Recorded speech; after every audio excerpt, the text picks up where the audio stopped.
বিরাট পাহাড় এমনি হয় না, এর মালিক আছে, উনি আমার আল্লাহ। এই সাগর তাম পৃথিবীর 3 ভাগের 2 ভাগেই পানি, এই পানি এমনি হয় না, তার মালিক আছে, উনি আমার আল্লাহ। উনি আমারে পালেন, উনি আমারে খাওয়ায়, উনি আমারে বাঁচায়। ওই আস্থা বিশ্বাস ওয়ালাকে বলা হয় ঈমানি জিন্দেগি। আল্লাহু আকবার। এটা হলো ঈমানি জিন্দেগি, যেটা আমরা করি, যেটা আমরা নিয়ে চলতেছি, এটা ঈমানি জিন্দেগি। ঈমানি জিন্দেগি নিয়ে যখন মানুষ চলতে থাকে আর ঈমানের দাবিগুলো যখন মানুষ পূরণ করতে থাকে, ঈমানের দাবি হলো যখন বলবে হাইয়া আলাস সালাহ, নামাজে আসো, দৌড়াও, ঠিক কিনা? এটা ঈমানের দাবি। ঈমানের দাবি হলো শাহরু রমাদান আল্লাযী উনজিলা ফীহিল কুরআন কুতিবা আলাইকুমুস সিয়াম কামা কুতিবা আলাল্লাযীনা মিন ক্বাবলিকুম। রোজা তোমাদের উপরে ফরজ, পূর্বের উম্মতের উপরে যেমন ছিল ফরজ। রমজান মাসে রোজা রাখবে, ঈমানের দাবি। নামাজের টাইমে নামাজ করে, ঈমানের দাবি। টাকা আছে হজ করবে, ঈমানের দাবি। টাকা আছে কুরবানি করবে, ঈমানের দাবি। আল্লাহর উপর আস্থাশীল হবে, শিরিক করবে না, এটা ঈমানের দাবি। কথা কোন ঠিক কিনা? মুফাসসিরিনে কেরাম বলেন ঈমানদার যখন ঈমানের দাবিগুলো পূরণ করে, আমলের ময়দানে যখন সে অবদান রাখে, তখন ঈমান এবং আমলের সমন্বয়ে তার কলিজার ভিতরে মারেফতের বাসা বাঁধতে থাকে, আল্লাহর প্রেমের সেখানে একটা বাসা বুনতে থাকে। আর ওই বাসাওয়ালাকে বলা হয় ইরফানি জিন্দেগি, মারেফতের জীবন। যেরকম সুবহানাল্লাহ। সে মাওলাকে চিনতে শুরু করে, মাওলার ঈমানের দাবিগুলো সে পূরণ করার কারণে মাওলার সাথে তার একটা ভাব তৈরি হয়, একটা খাতির সম্পর্ক তৈরি হয়। ফলে তার সাথে তার কলবের মধ্যে একটা টাওয়ার বসায় আমার আল্লাহ। এই টাওয়ারের সাথে আরশের এক টাওয়ারের সাথে সংযোগ হয়ে যায়। বলেন আল্লাহু আকবার। ঈমানের ডিউটিগুলো যথাযথ পালন করার কারণে এখানে বসে টাওয়ার, ঈমানদারের আরেক টাওয়ার আরশে। এখান থেকে মিস কল দিলে ওখানে যায়, ওখান থেকে মিস কল দিলে এখানে পৌঁছায়। আল্লাহু আকবার। এইটাকে বলা হয় ইরফানি জিন্দেগি। এটা পবিত্র জীবনের দ্বিতীয় স্তর। আল্লাহু আকবার। এই জীবন যখন মানুষ লাভ করে, বিপদে আপদে মিস কল দিলে আল্লাহ হেল্প করে। আল্লাহু আকবার। মারেফতের জীবন যখন মানুষ লাভ করে, বিপদে আপদে মিস কল দিলে আল্লাহ হেল্প করে। আল্লাহু আকবার। হযরতে বাইজিদ বুস্তামি রহমতুল্লাহ আলাইহি তিনি ফুরাত নদীতে নৌকার মাঝে উঠলেন। খেয়াল করে শুনেন, ফুরাত নদীতে নৌকায় উঠছেন, নৌকার মাঝি বৈশা রয়েছে, হুজুরে লয়ে যায় না। এই বেটা নৌকা স্যার, আমি হেপারে যাবো। কি লেগা? ওই পারে কাজ আছে, আমি ওই পারে যাবো। হুজুর আপনার একা লয়ে গেলে এত বড় নদী, আমার গুসাই তো নামলে তো 1 টিয়া দিবেন, 1 টিয়া দেয়া এত বড় নৌকাটা বায়া লয়ে গেলে আমার 1.5 চালের ভাত খাওয়ান লাগবো, পেটে ক্ষুধা লাগবো। আমি পারতাম না আরো যাত্রী হোক। আইতে আইতে 15 জন আইছে। কয়জন? 15 জন যাত্রী আইছে। বাইজিদ বুস্তামি উঠছে, যাত্রীরা উঠছে। উঠার পর নদীর মাঝখানে যখন নৌকাটা গেছে, যাওয়ার পরে গেরাবি দিছে ফালাইয়া, মানে নৌকা দিছে আটকাইয়া। গেরাবি ছিলেন তো, এদিকে লোকজন এই খাওয়াটা লাগলো নৌকার এলাকা, তো নামা এলাকা। গেরাবি বুঝেন নৌকা আটকায় যেমনে দিছে, নৌকার মাঝে গেরাবি ফালায় দেয়, নৌকা দিছে আটকায়া ফুরাত নদীর মাঝখানে, ঠিক মাঝখানে। কিরে তুই গেরাবি ফেলছিস কা? কোটে আলন টাকা লন, গুদারার পয়সা লন। 1 টাকা 1 টাকা 1 টাকা সব টাকা দেন। যার কাছে টাকা নাই পরে পানিতে নামাই দিন। প্রতিদিন আমি গুদারা দিই, সারাদিন গুদারা দিই, সন্ধ্যার সময় দিয়ে কোটর মাঝে টেয়া নেই, পয়সা নেই। পার হইতে পারলে পরে টেয়া দেয় না, পার হইলে টাকা নাই। টাকা দেন, আগামীকালকে দিব। টাকা দেন, 1000 টাকা ভাঙ্গা ধর, 1000 টাকা ভাঙ্গা 1 টাকা রাখ। হ্যালো, এই 1000 টাকা ভাঙ্গা 1 টাকা দিব করতে গিয়া, এই গুদারওয়ালার কাছে 1000 টাকা ভাঙ্গা আছে। এটা অর্থ কি না দেওয়ার নিয়ম? আপনাদের ভাই, আমি ছাত্রলীগের সভাপতি, আপনাদের আমি চেয়ারম্যান সাহেবের শালা, আপনাদের আমি উপজেলা চেয়ারম্যানের খালতো ভাই। ওমা সব পার হয়ে যেতেছে, টেয়া নেই। গুদারওয়ালা আজকে নিয়ত করছে, আল্লাহ যা করে আমার মোর সেবাব যদি জিন্দা হয়ে নৌকায় উঠে হেডের উঠি আসার পার করতাম। নিয়ত করে গেছে গুদারা মাঝি, যাইয়া ঠিক নদীর মাঝখানে দিছে গেরাবি ফালায়, 1 টাকা দেন। এখন তো সবাই কটার পর টাকা বাইর করতেছে।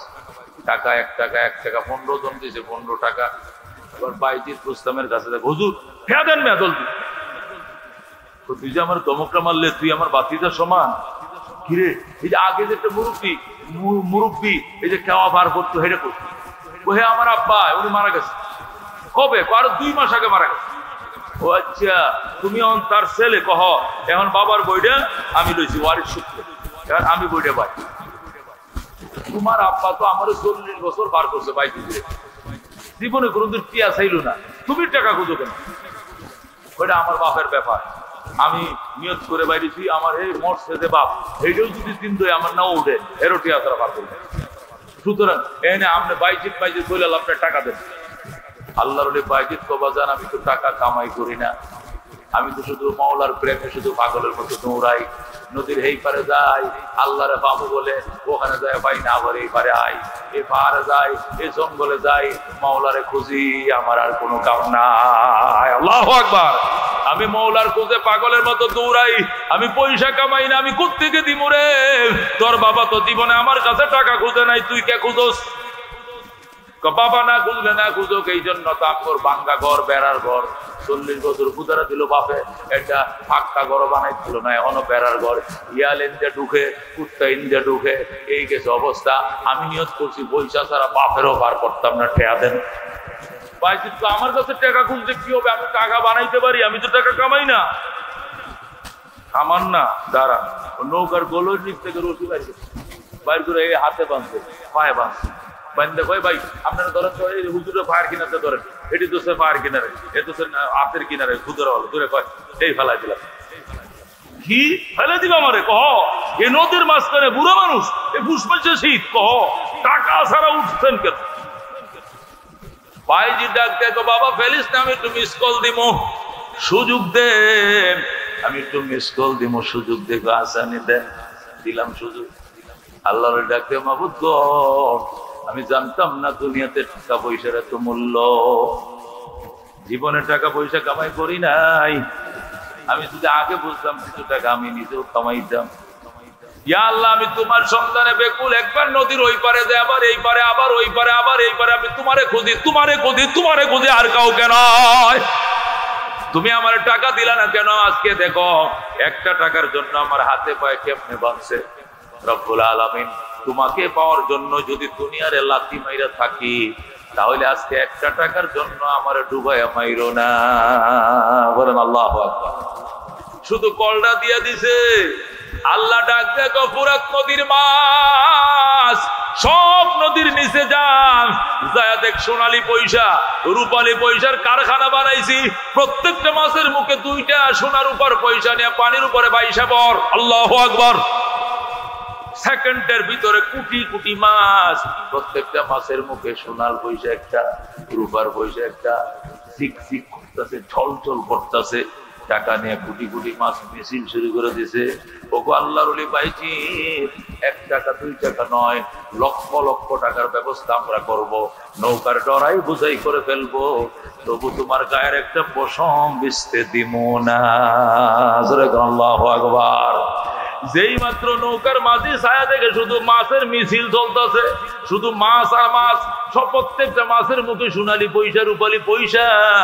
এখন তো গুদারের মাঝি বুঝে ফেলাইছে, বাইজিদের হাতের গিরা খুলে দিছে, পায়ের রশি খুলে দিয়ে, হুজুর আমার আব্বাই আপনার চিনতো, এই জন্যই তো পয়সা নেয় নাই, আমার বাপে আপনার চিনতো, এই জন্য তো 40 বছর পার করছে পয়সা ছাড়া, আমি মফিজ চিনি নাই, আজকে চিনছি, কানো ধরছে, জীবনে পয়সা নিব না।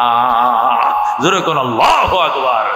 قلوب العارفين لها عيون ترى ما لا يرون الناظرون قلوب العارفين لها عيون ترى ما لا يرون الناظرون مرحبا বন্ধু বলছিলাম ইরফানি জিন্দেগি এটা পবিত্র জীবনের 2 নম্বর স্তর যেটাকে বলা ইরফানি জিন্দেগি বাংলায় বলে মারেফতের জীবন এই জীবন যদি কেউ অর্জন করে বাজান তখন তার কলবে টাওয়ার বসে ওই টাওয়ারের সাথে যোগাযোগ হয়ে যায় আর এই জন্য নবী বলছেন কালবুল মুমিনে আরশুল্লাহ ঈমানদারের কলব আল্লাহর আরশের টুকরা জোরে কোন আল্লাহু আকবার ঈমানদারের কলব আল্লাহর আরশের টুকরা কেমনে হয় আরশের টুকরা মানে আরশের সাথে সংযোগ হয়ে গেছে কথা কোন ঠিক কি না এটা ইরফানি জীবন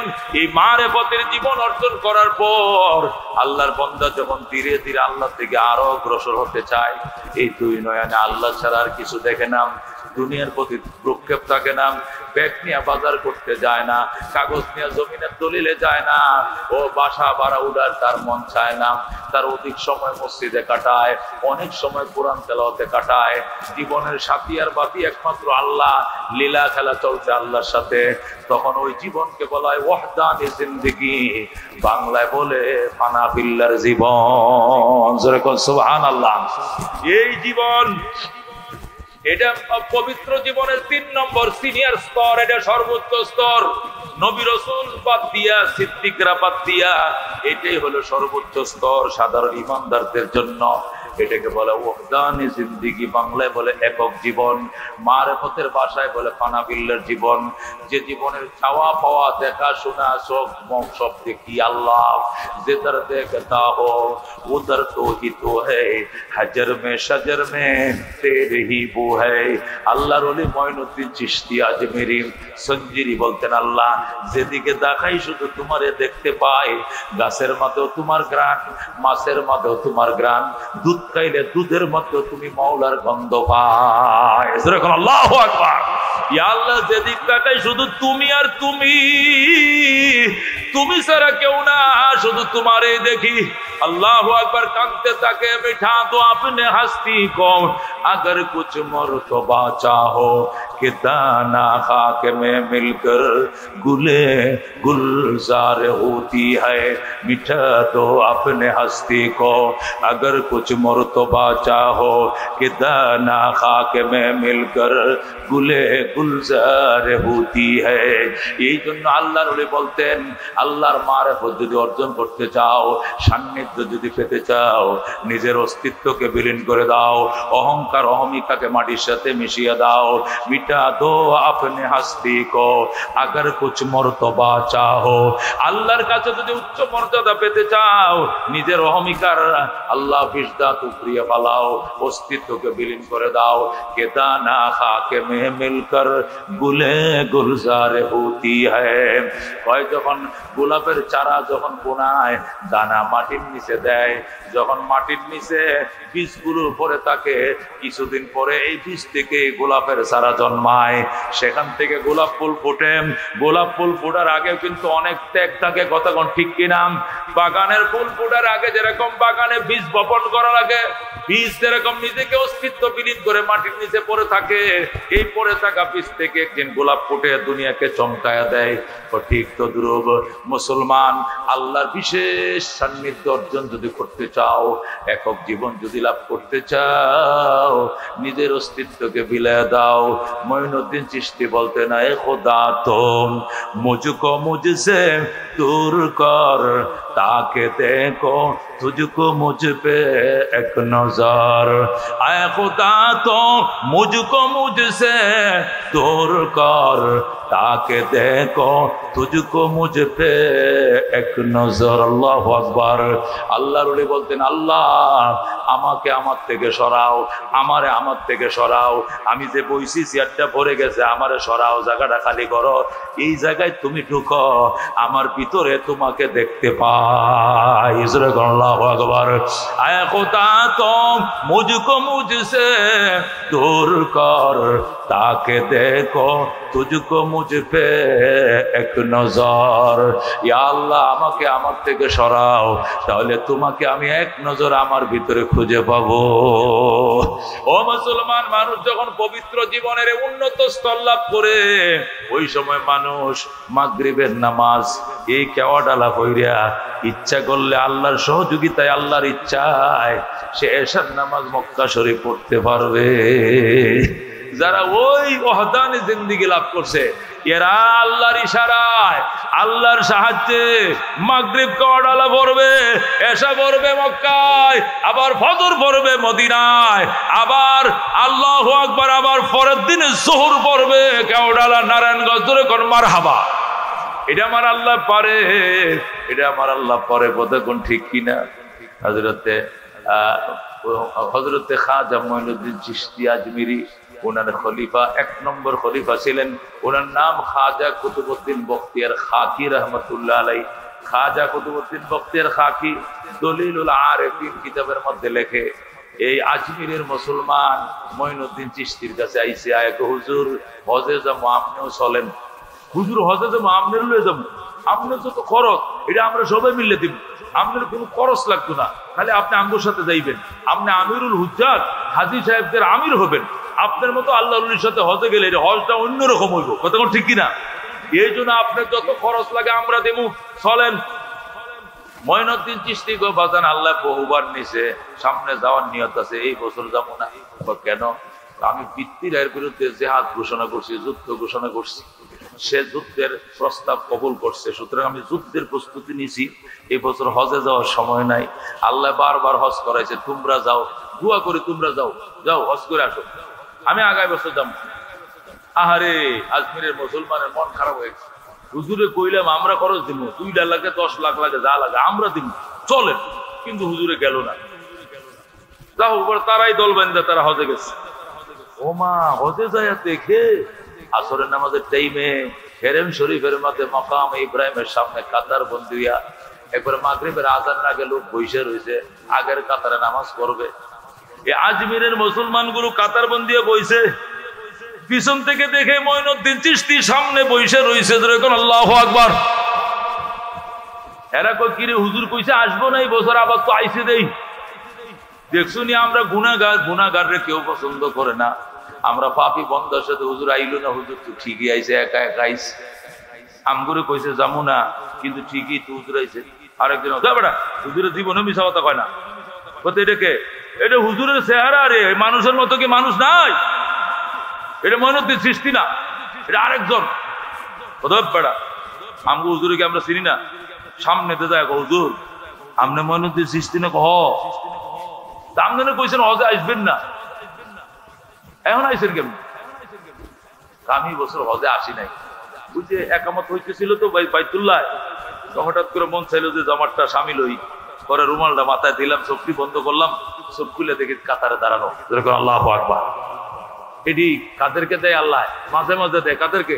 ওহদানি জিন্দেগি যারা অর্জন করে, একক জীবন যারা লাভ করে, আল্লাহ তাদেরকে এগুলো দেয়। মান আমিলা সালিহাম মিন যাকারিন আও উনসা ওয়া হুয়া মুমিন ফালানুহয়িন্নাহু হায়াতান তাইয়্যিবা ওয়া লানাজজিয়ান্নাহুম আজরাহুম বিআহসানি মা কানু ইয়ামালুন।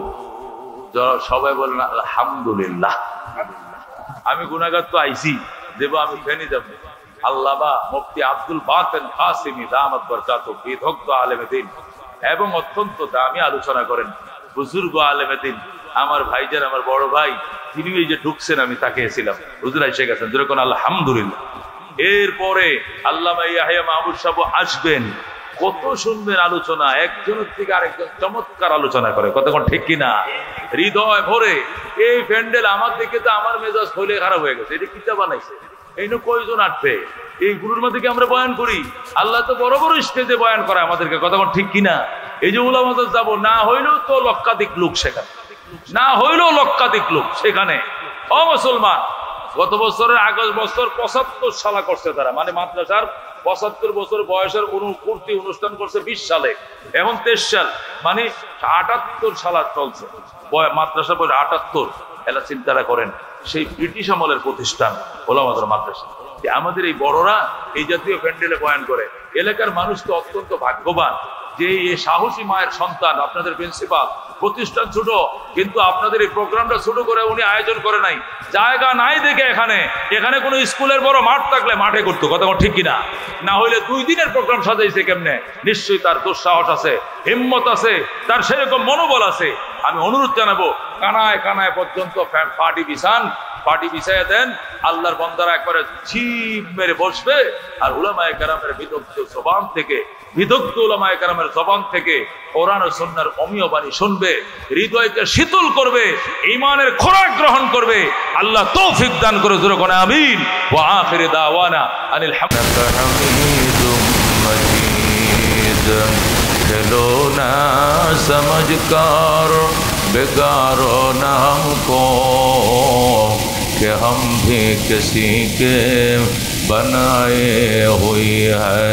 बलगल उला बिकमालिही كشف الدجى بجماله حسنت جميع خصاله صلوا عليه وآله رہ گیا رسم آدم روح بلالی نہ رہی فلسفہ رہ گیا تلقین غزالی نہ رہی بلغ العلا بکمالہ کشف الدجى بجماله حسنت جميع خصاله صلوا عليه وآله محبت شد لا إله إلا الله لا إله إلا الله لا إله إلا الله لا إله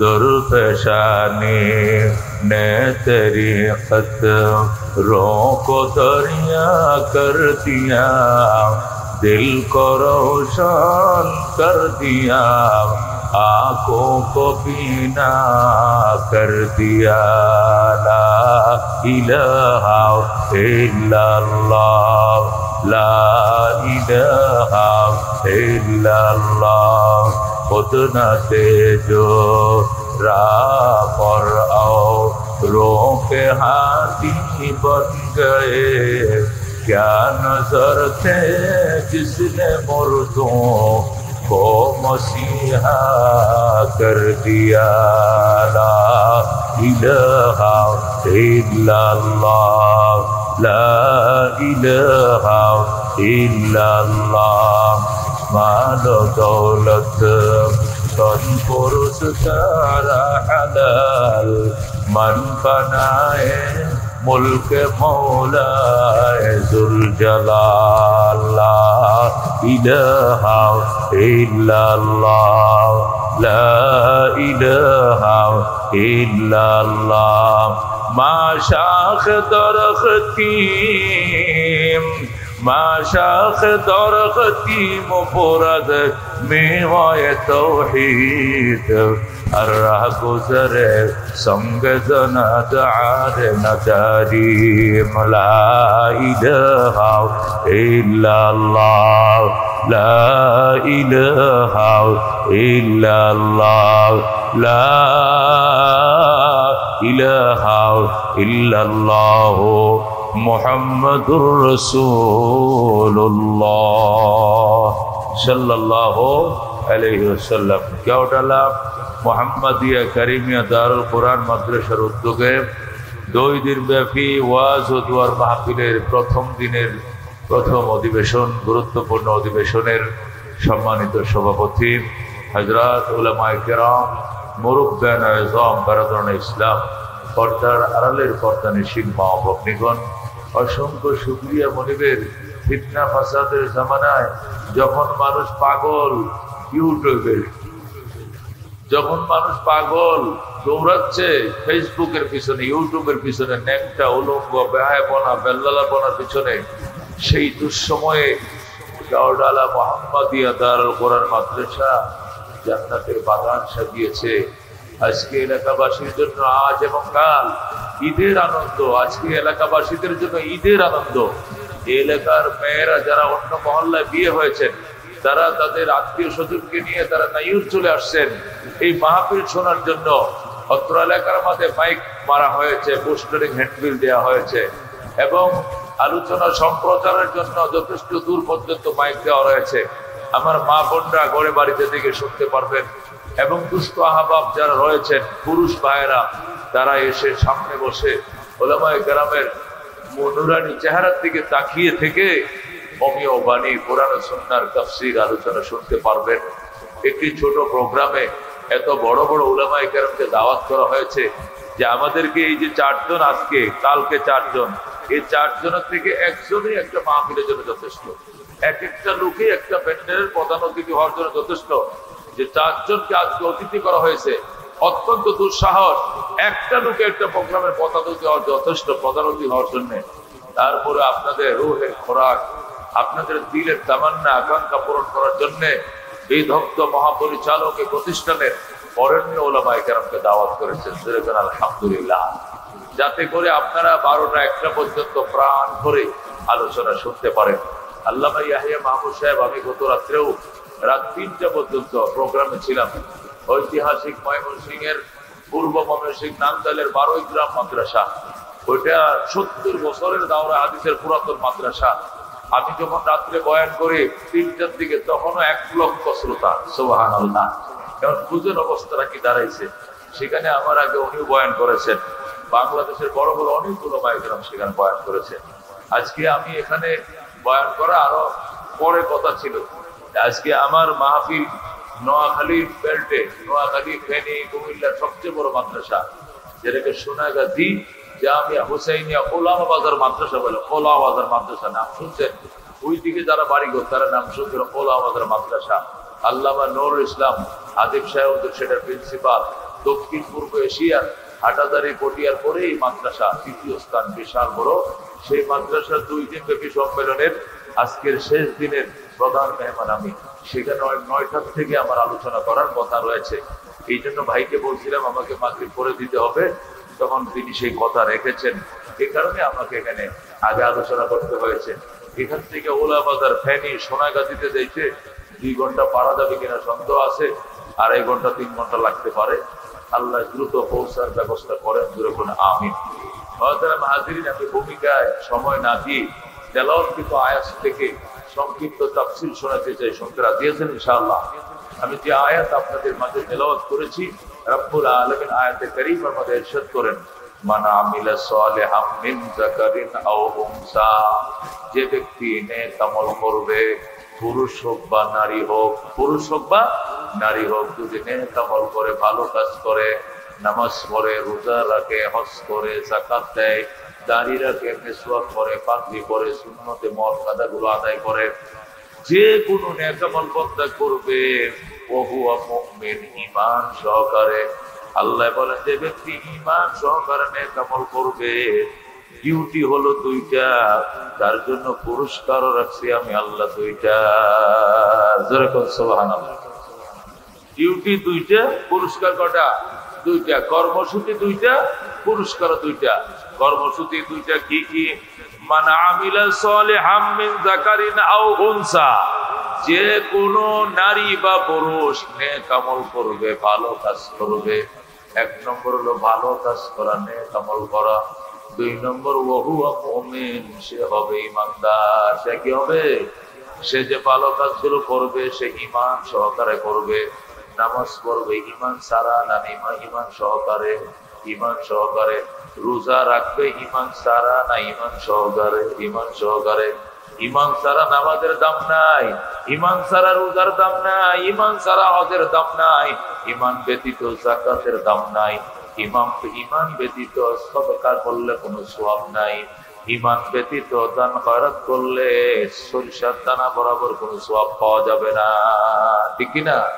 এই জন্য আল্লাহ বলেন, যারা 1 নম্বরে ঈমান আনলো, 2 নম্বরে নেক আমল করলো, এই 2টা ডিউটি যারা করবে তাদের জন্য 2টা পুরস্কার। 1 নম্বর পুরস্কার হলো ফালানুহিয়ান্নাহু হায়াতান তাইয়্যিবা। আল্লাহ বলেন, অবশ্যই অবশ্যই আমি আল্লাহ তাকে দান করিব পবিত্র জীবন। বলেন সুবহানাল্লাহ। 1 নম্বর পুরস্কার, যারা ঈমান সহকারে নেক আমল করবে। একদিক থেকে লাগবে ঈমান, অপর দিকে লাগবে আমল। ঈমান আর আমল সমন্বয়, 2টার সমন্বয় যে ব্যক্তি ঘটাইবে তার জন্য 2টা পুরস্কার। 1 নম্বর পুরস্কার ফালানুহিয়ান্নাহু হায়াতান তাইয়্যিবা। আল্লাহ বলেন, আমি তাকে পবিত্র জীবন দিব। কি জীবন? পবিত্র জীবন। যে জীবনে কোনো দাগ নাই, যে জীবনে কোনো কলঙ্ক নাই, যে জীবনে কোনো স্পট নাই, এই জীবনওয়ালা জান্নাতের লাইনে দাঁড়াবে, বিনা হিসাবে জান্নাতে ঢুকবে। সুবহানাল্লাহ। আল্লাহ তার আমলের ওজনও নিবেন না, কারণ তার এই আমলের ভিতরে কোনো স্পট নাই, তার লাইফের মধ্যে কোনো দাগ নাই। কলঙ্ক মুক্ত জীবন, দুর্নীতি মুক্ত জীবন, কলস মুক্ত জীবন, মুসলমান স্পট মুক্ত জীবন, দুধের মতো পবিত্র জীবন আল্লাহ তাকে হাতিয়ে দিবেন। বলেন সুবহানাল্লাহ। এক নম্বর ঈমান, 2 নম্বর নেক আমল। দুটি ডিউটি চালাইলে 1 নম্বর পুরস্কার হলো পবিত্র জীবন, 2 নম্বর পুরস্কার ওয়ালা নাজজিয়ান্নাহুম আজরাহুম বিআহসানি মা কানু ইয়ামালুন।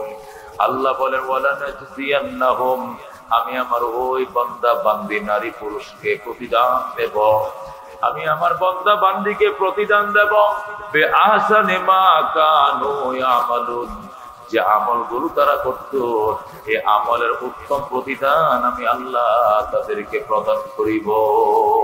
বলেন সুবহানাল্লাহ। এই ছিল আয়াতের অনুবাদ। আয়াতের সাদা সিধা অনুবাদ হলো যারা নেক আমল করে ঈমান সহকারে, মানে একদিক থেকে লাগবে ঈমান, অপর দিক থেকে লাগবে নেক আমল, দুইটা ডিউটি যদি কেউ একসাথে চালায় তাহলে আল্লাহ 2টা পুরস্কার তাকে দিয়ে দিবেন। 1 নম্বর পুরস্কার হলো পবিত্র জীবন দিবেন তাকে, কলঙ্ক মুক্ত জীবন তাকে দিবেন, ফ্রেশ জীবন দিবেন। 2 নম্বর পুরস্কার হলো তার প্রত্যেকটা আমলের উত্তম প্রতিদান দিবেন। বন্দা আমলগুলো করছে তার সাধ্য অনুযায়ী, আর আল্লাহ তার প্রতিদান দিবেন তার ক্ষমতা অনুযায়ী। যেরকম সুবহানাল্লাহ। আমল হবে বন্দার ক্ষমতা অনুযায়ী, আর বিনিময় হবে আল্লাহর ক্ষমতা অনুযায়ী। যেরকম সুবহানাল্লাহ। বন্দার আমলের ক্ষমতার মধ্যে ঘাটতি আছে, ত্রুটি আছে, আল্লাহর প্রতিদানে কোনো ত্রুটি হবে না। সুবহানাল্লাহ বলে। এই ছিল আয়াতের অনুবাদ। এবার একটু ব্যাখ্যা করতে হবে। এখানে ব্যাখ্যাটাকে তাফসীর বলে। ব্যাখ্যা হলো আল্লাহ রাব্বুল আলামিন বলেছেন ঈমান সহকারে নেক আমল করলে 2 পুরস্কার। তাহলে বুঝে গেল যদি কারো ঈমান আছে কিন্তু আমল নাই, অথবা আমল আছে কিন্তু তার ঈমান নাই, তাহলে এই পুরস্কার তারা পাবে না, তারা পবিত্র জীবন লাভ করতে পারবে না। আমাদের সমাজে একটা ধোঁকা, একটা প্রতারণায় আমরা ভাসছি। হলো নামাজের কথা বললে বলে হুজুর আপনি আমার নামাজ দিতে হবে না, নামাজ যে ফরজ লাগে এটা আমি জানি। আপনি জানেন আমার ঈমান কত শক্ত, আমি নামাজ না পড়লে আমার ঈমান অনেক মজবুত। এই কতুরি শয়তান এগুলো বলে কিনা, এটি ইবলিশ, এটি ইবলিশের খালতো ভাই। কথা কোন ঠিক কিনা? হ্যাঁ হুজুর আপনি আমার দাড়ির কথা কোনটা? দাড়ির সাথে কি? দাড়িটা আমার পার্সোনাল ব্যাপার, আমার ঈমান বড় শক্ত, দাড়ি লাগতো না। রোজা রাখেন না কেন বয়স্ক মানুষ, মুরব্বী মানুষ, রমজানের দিনে চায়ের দোকানে বসে চা খান, আপনার কি লজ্জাও লাগে না? তো হুজুর এটা ব্যক্তিগত ব্যাপার, রোজা রাখি নাই তাই আমাকে বেঈমান ভাববেন না, আমার ঈমান বড় শক্ত। এই কেওড়ালা বাজারে যায় জিজ্ঞাসা করেন তো আমার কাছে কেউ 98 পয়সা পাইবনি? কোন দোকান বাকি আসেনি আমার নামে? এই এলাকার কোন রিস্কাওয়ালা কইতে পারবো যে আমি রিস্কা ভাড়া দেই নাই কোনোদিন? এই এলাকার কোন অটোওয়ালা বলতে পারবো যে অটো ভাড়া দেই নাই? কোন দোকানওয়ালা বলবো যে আমার কাছে চাইরা না ভাই? তাহলে আমার ঈমান কত শক্ত দেখেন। আমার তেমন নামাজের কি দরকার? যেরকম নামাজ এ মনে করছে দোকান বাকি না থাকলেই ঈমান। রিস্কাওয়ালা পয়সা পায় না, সে 1 নম্বর ঈমানদার। অটোওয়ালা তার পয়সা পায় না, সে 1 নম্বর ঈমানদার। সে মনে করছে মানুষের পাওনা দাওনা না থাকলে ঈমান। নামাজ লাগে না, রোজা লাগে না, খাজা বাবার দরবারে গেলে হয়। আছে না নাই? আছে না নাই? আল্লাহ করে আহমদ নামাজ তারকের ঈমান। ক্বালা রাসূলুল্লাহ সাল্লাল্লাহু আলাইহি ওয়াসাল্লাম লা ঈমানা লিমান লা সালাতা লাহু। রাসূল বলেন ওই ব্যক্তির ঈমান নাই যে ব্যক্তির নামাজ নাই। নামাজ তারকের ঈমান। আবার হযরত আব্বাস রাদিয়াল্লাহু তাআলা আনহু বলেন আল ফারকু মা বাইনানা ওয়া বাইনাল কুফরি তারকুস সালাত।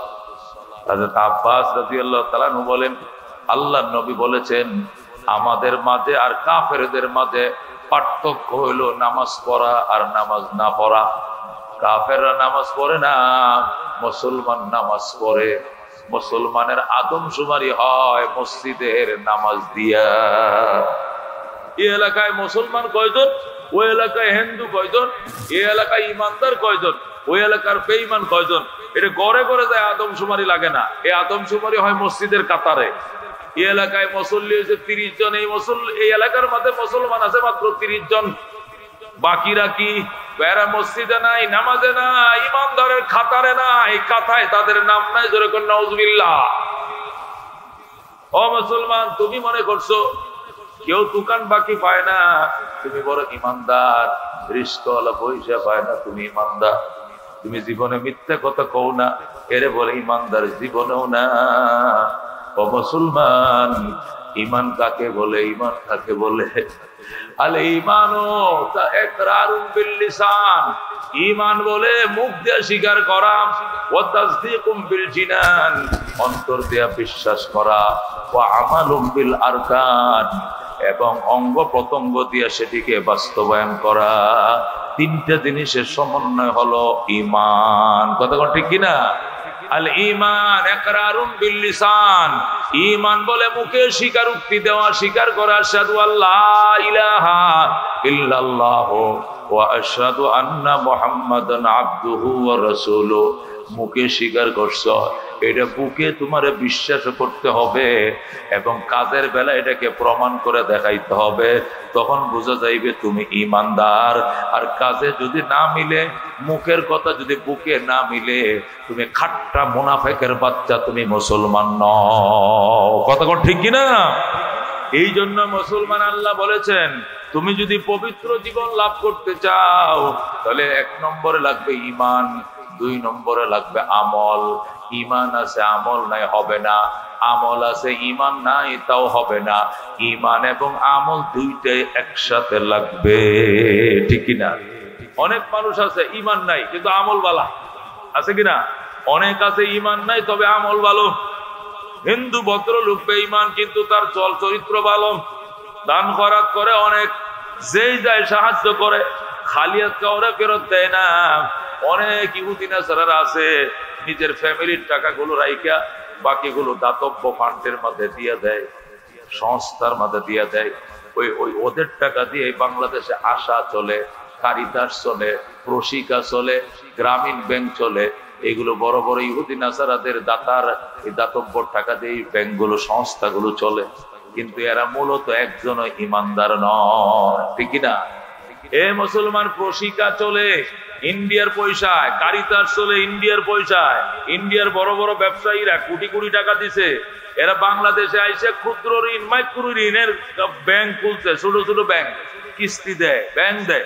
গ্রামীণ আসছে আমেরিকার থেকে, আমেরিকার কোটি, হাজার কোটি, বিলিয়ন বিলিয়ন ডলারের মালিক যারা, তাদের নিজস্ব চাহিদা পূরণ হওয়ার পর তারা এখানে টাকা দিতে, যাও বাংলাদেশে ক্ষুদ্র ঋণ দাও, মাইক্রো ঋণ দাও, সিলাইয়ের মেশিন কিনে দাও, দুগ্ধ দাতা গাভী কিনে দাও, মহিলাদেরকে কিস্তি দাও, এই দাও ওই দাও, সমাজে সেবার জন্য বেরিয়ে যাও।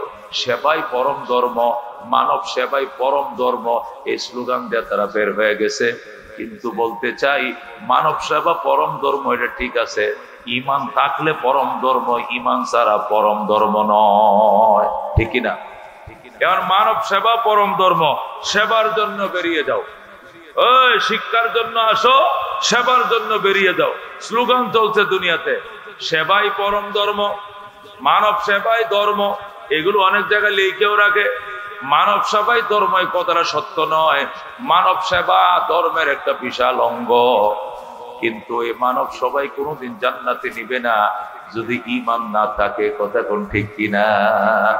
ওহুয়া মুমিনুন, আল্লাহ বলেন তুমি যে কোনো নেক আমল করবা, 1 নম্বর তোমাকে লাগবে ঈমান। ঈমান ছাড়া কোনো নেক আমল গ্রহণযোগ্য হবে না। কথা কোন ঠিক কিনা? এই জন্য মুফাসসিরিনে কেরাম বলেন, মানুষের জীবন 2 প্রকার। বলেন কয় প্রকার? 2 প্রকার। একটাকে বলে হায়াতে তয়্যিবা, একটাকে বলে হায়াতে খবিসা। বাংলায় বলে পবিত্র জীবন আর অপবিত্র জীবন। মানুষের জীবন কয় প্রকার? খেয়াল করে শুনবেন, অন্য দিক মনস্ক হয়েন না, আমার দিকে খেয়াল করে শুনেন, দামি কথা, শুনতে শুনতে পরে মজা লাগবে। মানুষের জীবন কয় প্রকার? 2 প্রকার। বাচ্চারা ডিস্টার্ব করলে খেয়াল রাখবেন, ডাক দিবেন। বাচ্চারা আশপাশে ডিস্টার্ব করলে খেয়াল করবেন, ছোট বাচ্চা তো বুঝে না। মানুষের জীবন তো কয় প্রকার? 2 প্রকার। একটা পবিত্র জীবন আর একটা অপবিত্র জীবন। কোরআনের ভাষায় বলে হায়াতে তয়্যিবা, হায়াতে খবিসা। আত-তয়্যিবাতু লিত-তয়্যিবিন ওয়াল খাবিসাতু লিল-খাবিসিন। এটা কোরআনের মধ্যে আয়াতই আছে। মানুষের জীবন 2 প্রকার, একটা পবিত্র জীবন আর একটা অপবিত্র জীবন। পবিত্র জীবন কাকে বলে? যে জীবনে 2টা কর্মসূচি। 1 নম্বর কর্মসূচি হলো ঈমান, 2 নম্বর নেক আমল। 2টা আছে পবিত্র জীবন। একটা ছুটে যাবে বা 2টাই ছুটে যাবে অপবিত্র জীবন। কতক্ষণ ঠিক কিনা? এবার আসেন, পবিত্র জীবনের স্তর তিনটা। বলেন পবিত্র জীবনের স্তর কটা? তিনটা। অপবিত্র জীবনের স্তর দুইটা। কটা? 2 আর 3 মিলে মানুষের জীবনের স্তর সর্বমোট 5টা। এই 5টা কথা বলে আমি বিদায় নেব। সোনাগাজী ফেনী। মানুষের জীবনের স্তর প্রথমত 2 প্রকার, পবিত্র জীবন, অপবিত্র জীবন। পবিত্র জীবন হলো জান্নাতে, অপবিত্র জীবন হলো জাহান্নামে। পবিত্র জীবনের স্তর 3টা আর অপবিত্র জীবনের স্তর 2টা। 2 আর 3 মিলে মানুষের সামগ্রিক জীবনের স্তর হলো 5টা। কয়টা? এবার প্রথম শুনেন অপবিত্র জীবন 2টা কি কি। অপবিত্র জীবন যে 2টা, এই 2টার মধ্যে প্রথম স্তর যেটা, এটাকে বলা হয় হায়ওয়ানি জিন্দেগি, পশুর জীবন। এটা অপবিত্র জীবনের নিম্ন স্তর। এটাকে বলা হয় কি জীবন? পশুর জীবন। উর্দুতে বলে হায়ওয়ানি জিন্দেগি, হায়ওয়ানের জীবন আর কি, পশুর জীবন। হায়ওয়ান মানে কি? পশু। খেয়াল করে শুনবেন, এটা উচ্চাঙ্গের কথা। এগুলো বয়ান করে হলো লাখ লাখ মানুষের সামনে। আপনারা অল্প মানুষের সামনে বলতেছি দেখি যে কম দামের কথা বলতেছে, এরকম না। কথা অনেক দামি, অনেক দামি। খেয়াল করে শুনবেন। তাহলে আসেন প্রথম আমরা শুনি অপবিত্র জীবন। যে জীবন লাভ করলে জান্নাত পাওয়া যাবে না, জান্নাতে যাওয়া যাবে না, একে বলে অপবিত্র জীবন। এই জীবনে 2টা স্তর। কয়টা স্তর? প্রথম স্তরকে বলা হয় হায়ওয়ানি জিন্দেগি, পশুর জীবন। কিসের জীবন? পশুর জীবন। পশুর জীবন কাকে বলে? যে জীবনের কর্মসূচি হলো খাওয়া আর ঘুমানো। পশুর জীবন কাকে বলে? যে জীবনের চাওয়া পাওয়া কর্মসূচি হলো আমি খাবো, আমি ঘুমাবো, আর কিচ্ছু দরকার নাই। খাওয়ার ক্ষেত্রেও হালাল হারাম খোঁজার দরকার নাই, আরাম করার ক্ষেত্রেও হালাল হারাম খোঁজার দরকার নাই। যেখানে পাবো, যা পাবো তাই খাবো। হালাল পাইলেও খাবো, হারাম পাইলেও খাবো, গরম পাইলেও খাবো, ঠান্ডা পাইলেও খাবো, জায়েজ হইলেও খাবো, না জায়েজ হইলেও খাবো। আর ঘুমাবো, পবিত্র জায়গায় পাইলেও ঘুমাবো, অপবিত্র জায়গায় পাইলেও ঘুমাবো, অনুমোদিত জায়গা পাইলেও ঘুমাবো, অনুমতি নেই এমন জায়গাও সিট পাইলে শুয়ে পড়বো। এইটাকে বলে হায়ওয়ানে জিন্দেগি, পশুর জীবন। জোরে কোন নাউজুবিল্লাহ। এই জীবনওয়ালা জীবনেও জান্নাত পাবে না। এর উদাহরণ হলো পশু। যেমন গরু একটা পশু। কোন গরু? কি গরু চিনেন? হাত তুলেন কারা চিনেন গরু? গরু চিনেন? একটা গরু, তার কর্মসূচি কি? সে কি চায়? খাবে। তার চাওয়া কি? দিনভর খায়। ওই কাঁচা গাছ দিলেও খায়, শুকনা খের দিলেও খায়, ও আইলে ফুট মেরে তুলে ওই যে ওখানে খেতেও খায়। কথা কি? সে তার কাজ হলো সারাদিন খাবে, দিনভর খায়া রাত্রে যখন বান্ধে রাখে সারির সামনে, সারির সামনে ওখানেও শুয়ে শুয়ে খায়। তার কাম হলো কেস খাওয়া। এরপরে যখন দেখে যে আর পেটে লোট নেয় না, তখন ঘুমায় যায়। কতক্ষণ ঠিক কিনা? বাস, তার কর্মসূচি হলো আমি খাবো, আমি আরাম করব, হালাল হারাম খোঁজার দরকার নাই। এটা হলো পশুর জীবন। আচ্ছা, একটা পশু, একটা ষাঁড় পালতেছেন, যদি রশিটা ছেড়ে দেন বা রশিটা ছিঁড়ে সে চলে যায় বাড়ির সামনে, সে কি যা পায় তা খাবে। কতক্ষণ ঠিক কিনা? নিজের গৃহস্থের জমিন হইলেও খাবে, অন্য গৃহস্থের ক্ষেত্রে হইলেও ওকে খাবে। লাউ গাছ পাইলেও খাইবো, কদু গাছ হইলেও খাইবো, জ্বালা খেতে খাইবো, ইরিদান খাইবো, যা সামনে পড়ে সবই সে খাবে। কতক্ষণ ঠিক কিনা? নিজের গৃহস্থের হলে খাইবে, অন্য গৃহস্থটা খাবে বলেও খাবে না, কারণ সে সুযোগ পাইছে, গলার রশিটা ছিঁড়ে ফেলছে, যা পাইছে তা খাইছে। হালাল হারাম তার খোঁজার প্রয়োজন নাই। কতক্ষণ ঠিক কিনা? এরপরে খাইয়া টাইয়া সারাদিন, এই সারাদিন খাওয়া দাওয়ার পরে এই গরুটা যখন ঘুমাইতে আসবে, আইসা দেখে যে গোয়াল ঘরের দরজা বন্ধ, মসজিদের দরজাটা খোলা। সে আস্তে করে মসজিদে ঢুকিয়া ইমাম সাহেবের জায়নামাজ শুয়ে পড়বে। কেন? তার যে থাকার ঘর, এটা তো তালা মারা, এটা ঢুকতে পারে নাই। এখন দেখে যে কোন আল্লাহর বান্দা আজান দিয়া মসজিদে খুলে ইস্তেঞ্জা গেছে মুয়াজ্জিন, হ্যাঁ, এই ফাঁকে গরু ভিতরে ঢুকিয়া সানায়া লেদায়া মসজিদ শেষ। পরের দিন বিচার আইছে, ভাই গরু কার? তো গরু তো এটা শাহজালাল মেম্বরে ডাকো বিচার। মেম্বরের গরু মসজিদে ঢুকছে, আল্লাহর ঘর নষ্ট করছে। তো শাহজালাল মেম্বরের বিরুদ্ধে দরবার। ইও মেম্বর গরু আটকে রাখো না কেন? ও ভাই, এটা রশি ছিঁড়ে রাত্রে গেছে, সারা রাত মানুষের ধান খাইছে, খাইয়া যখন পেটটা ভরছে, আমি তো মনে করছি গরু গোয়াইলে আছে, আমি দরজা আটকায় রাখছি। এটা তো ছুটি চলে গেছে, আমি তো জানি না। খাইয়া পরে কি করব, ঘুমানোর জায়গা পায় না, মসজিদ খোলা পাইছে, দরজা খোলা, মসজিদে ঢুকে ঘুমাইছে। এটা বুক প্রাণী বুঝে না, বুঝে না দেখি তো ঢুকছে। আমি শাহজালাল মেম্বার, আমি তো বুঝি। আমার কোনোদিন মসজিদে দেখছেন? জীবনে আমি কোনোদিন মসজিদে আইছি? আমি বুঝি, আমি তো কোনোদিন মসজিদে যাই নাই, কিন্তু গরুটা বুঝে না, এই জন্য তো মসজিদে। বুঝছেন নি? হেতে বলে বুঝে, হ্যাঁ কি বুঝে, এই জন্য কোনোদিন কি যায় নাই, মসজিদে যায়। সে গরুর চেয়েও আরো মহা জানোয়ার। কথা কোন ঠিক নেবে? ঠিক। ও মুসলমান, হাইওয়ানে জিন্দিগি কাকে বলে? যে জীবনের চাওয়া পাওয়া দুইটা, খাবো, আরাম করব, হালাল হারাম খোঁজার দরকার নাই। মুফাসসিরিনে কেরাম এতটুক বোঝানোর পরে বলতেছেন যে গরুর গৃহস্থের কর্মসূচি গরুর মতো হয়। ওই গরুর যে কর্মসূচি, ওই গরুর গৃহস্থরও যদি এই কর্মসূচি হয়, দুই পাওয়ালা মানুষেরও যদি কর্মসূচি এইটাই হয়, জীবনের কর্মসূচি শুধু খাবো আর আরাম করব, নামাজ পড়বো না, রোজা রাখার সময় নাই, হজ করার সময় নাই, যাকাত দিব কেন, আমি কামাইছি পয়সা গরিবরা দিব কেন, আমি খাবো, আমি আরাম করব, হালাল হারাম খোঁজার দরকার নাই। সুদের টাকা পাইলেও সে খায়, ঘুষের টাকা পাইলে খায়, সাদা মস্তানি ভাতা উঠায়, রাজনৈতিক প্রভাব খাটায়, থাবায় লয়, দোকান থেকে লয়, বাড়ির থেকে লয়, গাড়ির থেকে লয়, যা তার পকেটে আসে সব হালাল। আল্লাহ বলেন এই গৃহস্থ আর ওই গৃহস্থের গরুর মাঝে কোনো তফাৎ নাই। গরু যাবে জাহান্নামে, ওই গরুর মালিকও যাবে জাহান্নামে। কথা কোন ঠিক কিনা? আল্লাহ ওদেরকে লক্ষ্য করে বলছেন, আল্লাহ এদেরকে লক্ষ্য করে কোরআনের কারিমের মধ্যে বলছেন, ওয়ালাকাদ জারানা লিজাহান্নামা কাসীরাম মিনাল জিন্নি ওয়াল ইনস লাহুম কুলুবুন লা ইয়াফকাহুনা বিহা ওয়া লাহুম আ'য়ুনুন লা ইউবসিরুনা বিহা ওয়া লাহুম আযানুন লা ইয়াসমাউনা বিহা উলাইকা কাল আনআম বাল হুম আদাল উলাইকা হুমুল গাফিলুন।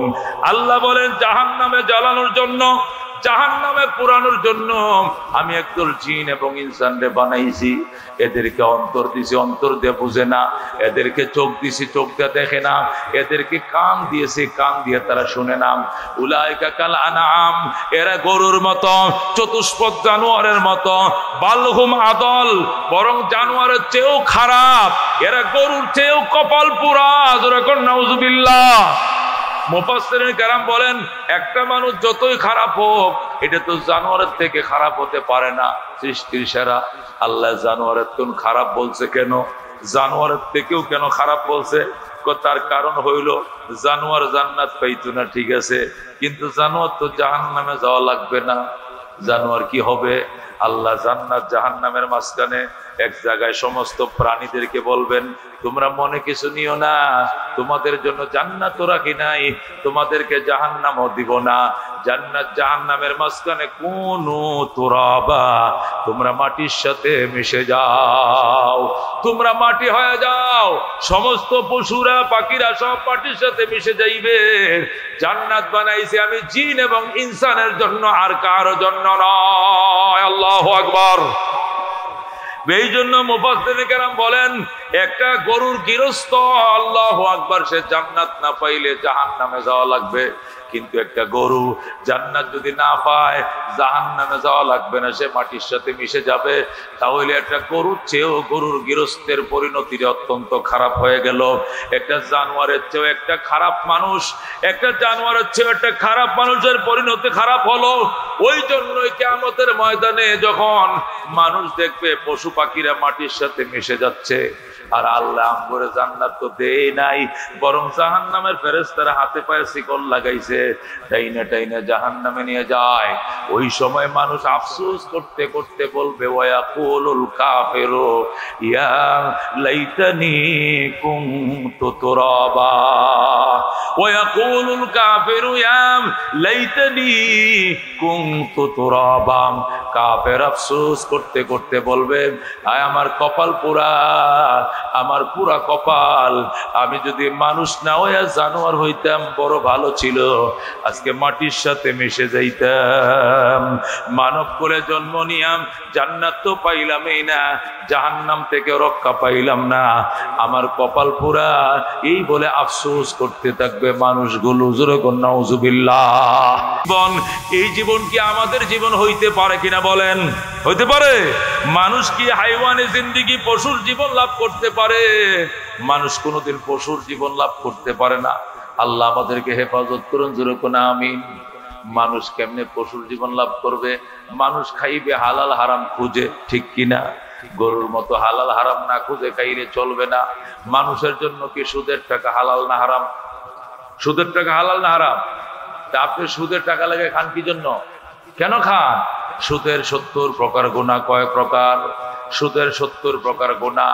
ওয়া আদনাহা আইয়ান কিহার রাজুলু উম্মাহু। সুদের 70 প্রকার গুনাহ, তার মধ্যে সবচেয়ে নিকৃষ্টতম গুনাহ, ছোট গুনাহ হলো তুমি তোমার মায়ের সাথে করবে জিনা। জোরে কোন নাউজুবিল্লাহ। সুদের গুনাহ 70 প্রকার, তার মধ্যে ছোট গুনাহ হলো নিজের মায়ের সাথে জিনা করা। জোরে কোন নাউজুবিল্লাহ। এখন কার কার নিজের মায়ের সাথে জিনা করতে মন চায়? যাও করো করো করো। হুজুর আমি সুদের টাকা খাই না, সুদের টাকা দেইও না। তবে মানুষ সুদের টাকা নিলে আমারে সাক্ষী বানায়, সমান গুনাহ। আমি সাক্ষী হই না, শুধু কাগজে সাইন করে দেই, স্বাক্ষর দিয়া তো এইটাও সমান গুনাহ। ক্বালা রাসূলুল্লাহি সাল্লাল্লাহু আলাইহি ওয়াসাল্লাম, লাআনা রাসূলুল্লাহি সাল্লাল্লাহু আলাইহি ওয়াসাল্লাম আকিলার রিবা ওয়া মুকিলাহু ওয়া কাতিবাহু ওয়া শাহিদাইহি ওয়া ক্বালাহুম সাওয়া। বলেন আল্লাহু আকবার। রাহমাতুল লিল আলামিন সাল্লাল্লাহু আলাইহি ওয়াসাল্লামের হাদিস। রাসূল অভিশাপ দিয়েছেন সুদখোরের উপরে, সুদগ্রহীতার উপরে, সুদদাতার উপরে, সুদের সাক্ষীর উপরে, সুদের লেখকের উপরে। আল্লাহ নবী অভিশাপ দিয়েছেন। এরপরে বলেছেন সকলে গুনার ক্ষেত্রে সমান। সুদ যারা খায় এরাও সমান, সুদ যারা দেয় ওরাও সমান, যারা সাক্ষী হয় এরাও সমান, যারা লেখক হয় এদের সমান, যারা কম্পিউটারের দোকান দেয়, কম্পোজ করে দেয়। করজব আলী মিয়া আজকে 15 ডিসেম্বর 1 লক্ষ টাকা নিয়েছে। উল্লেখ্য আগামী জানুয়ারির 15 তারিখ নির্বাচনের 1 সপ্তাহ পরে এই 1 লক্ষ টাকা ফেরত দিবে, সাথে 5000 টাকা লাভ দিবে। এটা একটা কম্পোজ করে দেন। কম্পিউটার ম্যান মনে করছে আমি তো কম্পোজ করি, আমার তো কাম এটা, আমার ব্যবসা এটা। 20 টাকা লাগবে কম্পোজটা করে দিলে। সে কম্পোজ করে দিছে, সেও সুদ খাওয়ার গুনাহ হবে। সেই কম্পোজটা করতে পারবে না। সব কম্পোজ তোমার জন্য হালাল না। চেয়ারম্যান সাহেব রেখো, চেয়ারম্যান সাহেব এই লোক আমার থেকে 5 লাখ টাকা নিতেছে সুদে, এখন যদি মাইরে দেয় টাকাটা, এই জন্য আপনি সাক্ষী হন। আপনি চেয়ারম্যান, আপনি সাক্ষী হলে টাকাটা মার যেত না। চেয়ারম্যান কবে? আমি চেয়ারম্যান হয়েছি কি লিখিয়া বুট দিছো, আমি তো তোর বিপদে আপদে হেল্প করার লেগে তো বানা আমার সাক্ষী, আমি 1 নম্বর সাক্ষী। ওই চেয়ারম্যানের নামে 5 লাখ টাকার সুদ খাওয়ার গুনাহ নগদে লিখে দিব আমার আল্লাহ। জোরে কোন নাউজুবিল্লাহ। কোনো মাপ নাই। খাওয়ান্যা, দেওয়ান্যা, সাক্ষী এবং কি ও মুসলমান লেখক, রয়টার সমান গুনাহ। জোরে কোন নাউজুবিল্লাহ। খবরদার, এই জন্য আমরা এটা খাবো না। আল্লাহ হেফাজত করে। জোরে কোন আমিন। গেল অপবিত্র জীবনের নিম্ন স্তর গেল। এটা কি বলা হয়? পশুর জীবন। আর একটু উন্নত স্তর, আর একটা দ্বিতীয় স্তর, এটাকে বলা হয় হায়াওয়া, এটাকে বলা হয় ইনসানি জিন্দেগি। ইনসানি জিন্দেগি মানে মানবিক জীবন। মানবিক জীবন মানে আমি খাবো, ঠিক আছে, আমি একা খাবো না, আরো অনেকের খাওয়াবো। কিছু সমাজসেবক আছে ইমান টিমান নাই, অন্য ধর্মের, কিন্তু মানব সেবা করে অনেক এলাকায়। হিন্দু টিন্দু অনেক বিধর্মীরা আছে না, মানব সেবা শুধু একার চিন্তা করে না, 10 জনকে খাওয়ানো চিন্তা করে। মানুষ বলে না লোকটা বালা, চেয়ারম্যানে দাঁড়ালে বিনা বুড়ে ফাঁস করবো না, বিপুল বুড়ে ফাঁস করবো। বিনা বুড়ে না, বিনা বুড়ে তো ফাঁস করে আর একটা দল। এটা আবার এটা বড় নির্বাচন। বিনা বুড়ে 155 না কত সিট পাইলেছে গত 14 নির্বাচনে নাকি, বিনা প্রতিদ্বন্দ্বিতা। বিনা বুড়ে না, বিনা প্রতিদ্বন্দ্বিতা মানে বুট লাগছে না আর কি। ও মুসলমান, অপবিত্র জীবনের 2 নম্বর স্তর হলো ইনসানি জিন্দেগি, যেটাকে বলা হয় মানবিক জীবন। মানুষ অহংকার করে মানবতায় ভরা লোকটার ভিতরে। ঈমান না থাকলে গোড়ার ডিমের দাম নাই। তখন ঠিক কিনা? ওই যে বিদেশ থেকে আসা প্রশিকা কারিতা ওপি পপি কত আমগো দেশে আসে, কোটি কোটি টাকা লইয়া আইসা গরিব দুঃখীরা দান খয়রাত করে। এরা কোনো সওয়াব পাবে? শস্যের দানা বরাবর সওয়াব পাবে না। কারণ ওহুয়া মুমিন। আল্লাহ শর্ত লাগাইছেন সে ইমানদার হতে হবে। ইমান ছাড়া মানবতার জীবন, মানব সেবার 2 পয়সার মূল্য নাই। কতক্ষণ ঠিক কিনা?